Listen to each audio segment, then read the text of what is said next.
How's that job search of yours going? Not so good? You might want a little more help and advice.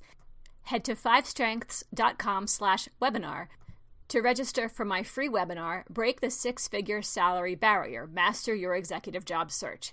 You'll get great strategies and a ton of free resources to help your job search from a name you can trust. That's 5strengths.com/webinar. Now on to the show.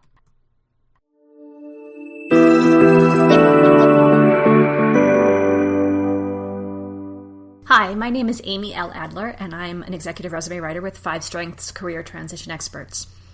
Have you ever been afraid that your job search could get you fired? Recently, I was speaking with a terrified job seeker. She wanted to leave her current role ethically with a new role in mind secured. But she's terrified that word might get out that she's looking, because in the past, a few of her coworkers were fired when the executive team learned they were on the market. Could you get fired for looking for a new executive job? Utah in particular, that's where I am, is an at-will employment state. In other words, according to the Labor Commission of the state of Utah, the employee can quit a job at any time, and an employer can terminate employment at any time without giving notice. There are a couple of exceptions to that, but essentially it means that you can be fired for any reason and you can leave your job for any reason. But do any of these exceptions cover, quote unquote, the employee is exploring other options outside the organization to further his or her career? The answer is murky. So let's look at it from the employee's position. Your possible position as a job seeker is that your company's not supporting you the way you need to be supported, so you might need to explore other options. Second, your career is important, so advancement outside your current company might be essential. And third, what you do on your own time outside of work hours is absolutely your own business. So as long as you're not looking for a job during work hours, that should be on you. Now let's look at it from the employer's position.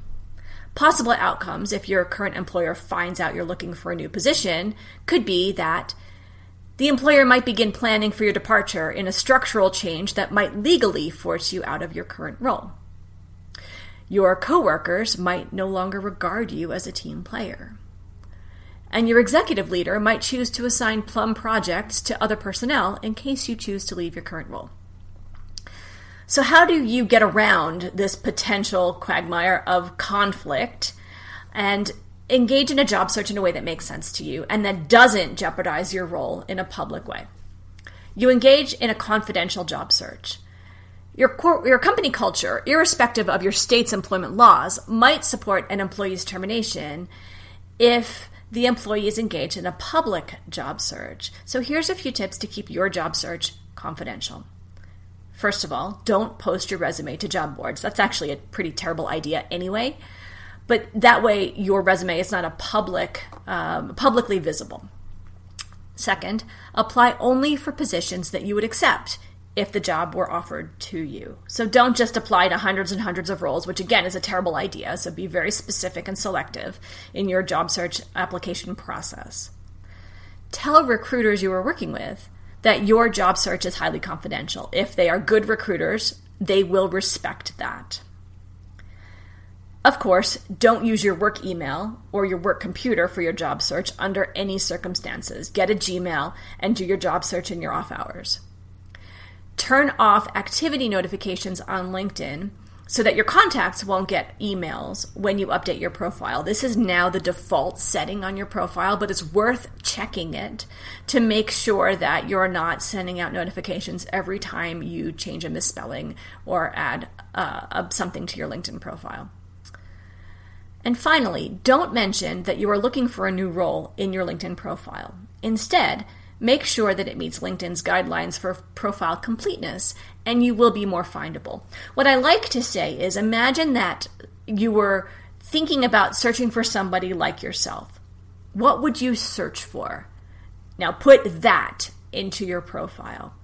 Make sure that you're taking advantage of how LinkedIn reports search engine results when somebody is doing a search for somebody like you, and make sure that you have all of those qualifications and expertise and accomplishments and so on literally and technically in your profile, not figuratively. LinkedIn is not that good. So if you're a teacher, you have to put the word teacher, not education. If you're a CEO, you might want to put both CEO and Chief Executive Officer to make sure that you're covering all your bases. And if you need help in figuring out what a confidential job search looks like, there are resources on my site. There's this podcast, and you are welcome to call me, Amy L. Adler, directly at 801-810-5627. I will keep our call confidential, and any interactions that we have from the point of our initial conversation through the end of your executive job search, I will also keep confidential. Thanks so much for listening.